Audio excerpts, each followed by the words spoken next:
am the king. who had 12 wonderfully beautiful daughters. Hello! The daughters slept together in one great room, in 12 beds all in a row, and every evening the king locked them in. And yet every morning their shoes were worn out, as if they had danced all night.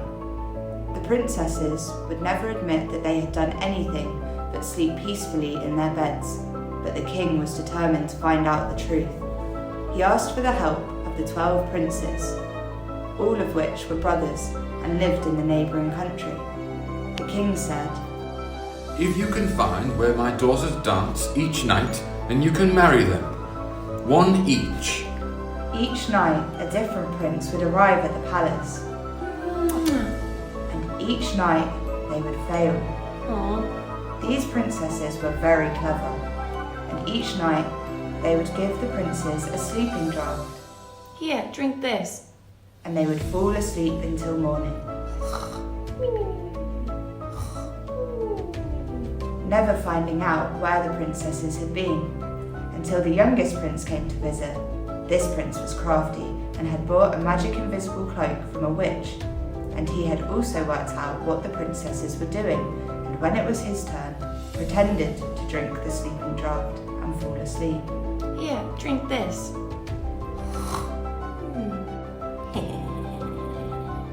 The princesses laughed, and they heard him snore. They were dressed in splendid dresses ready for their night of dancing. They were all in high spirits, except the youngest princess. I don't know what it is, but I feel so worried and miserable.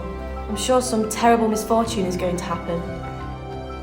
Don't be foolish, my darling. Said the eldest princess. Don't forget how many princes have tried their luck and failed. Come on, we'll be late. The sisters made their way down a secret hatch that led to a staircase. Whee!